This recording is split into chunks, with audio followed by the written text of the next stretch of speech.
All right, cool. So I think that's it for today. I want to play one more clip from what I saw yesterday. It has to do with Robinhood. Vlad was on Jason Calacanis' podcast, and he said something really interesting. It's about a 3-minute clip about investing in startups via Robinhood. I know yesterday we heard the headline that people want to invest in real estate via Robinhood. If you could do it via startups, that would also be really cool.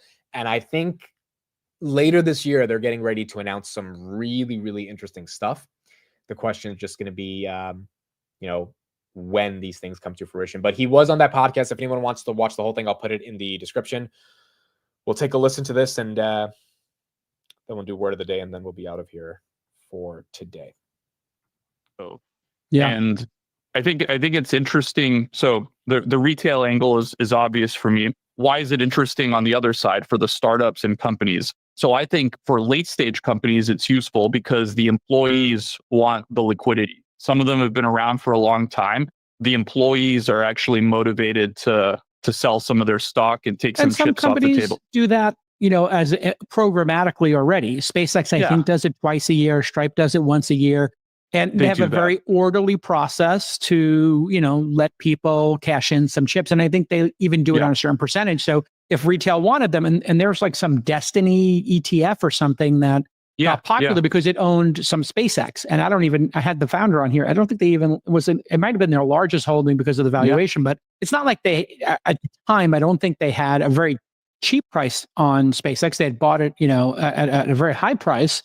And people want it so bad that they found a way because consumers are smart, like you're saying. The ETF ran up, right? The ETF ran up. That showed you some of the demand. That showed demand. Yeah. Not logic, but demand. So I do think like later stage post IPO founders and management teams of startups aren't super motivated to do it because in a sense, you start competing with the startup itself for primary capital. So I think the employees at that stage are kind of the stronger pull for the other side of the market.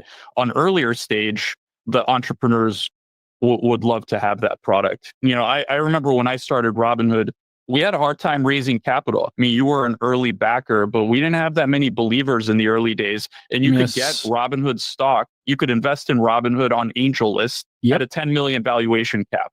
Crazy. And we pitched so many individual investors who were just, normal people who. This is why startups are exciting. You could invest in Robinhood at 10 million in 2015. Today it's worth 50 billion.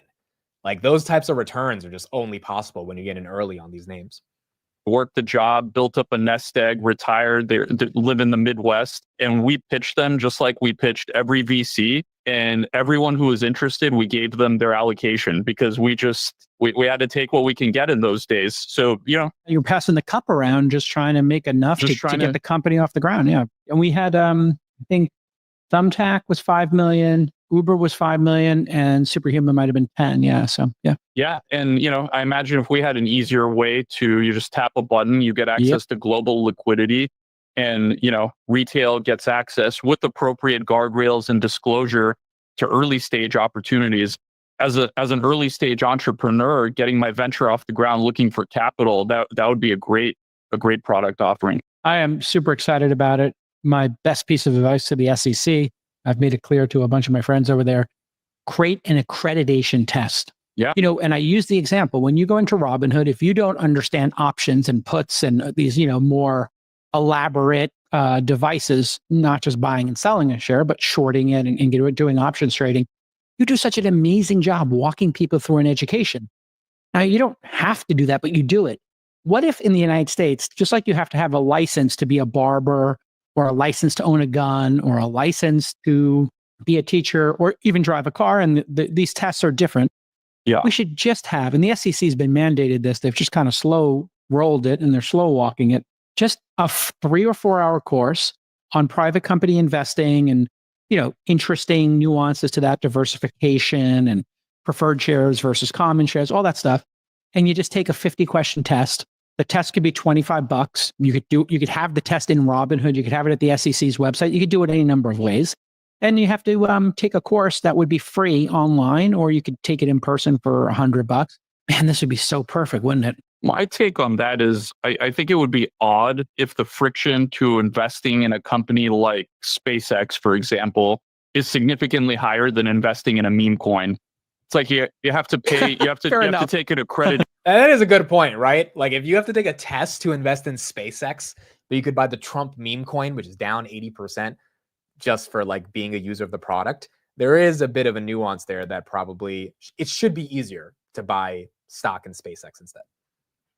Test. Yes. Because SpaceX is risky and you have to know what you're doing, but I would like to have it for both. Like I'm talking like, man, when I took a firearm test in California, it was like, what's the best way to hold a loaded gun? And it was like, point it in the air, point it at the ground, point it straight in front of you, or have it in the holster or on the lockbox. And it was like, it was like the silliest test ever. Yeah. I think there's a lot of solutions, and I think we're excited to be kind of deeper in that discussion. I think that platforms can do a lot here to put private companies in different tiers. For example, some companies have audited financials that are public company quality, and those should be in a high tier where they provide a lot of disclosure. And then some don't do anything, and maybe you put like a skull and crossbones and big warnings and say, this is like incredibly risky. Kind of and then like you'd have meme coins under it.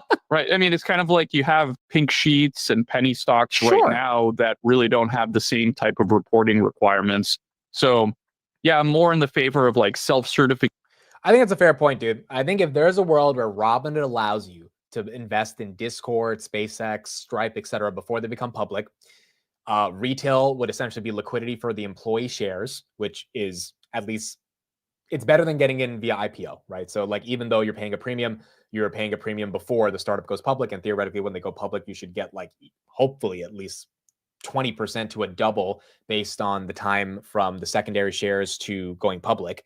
And then they can show you the most riskiest startups that barely have any revenue, that you're literally just taking a gamble on, or something like SpaceX, which basically is a public company, but it's not public yet.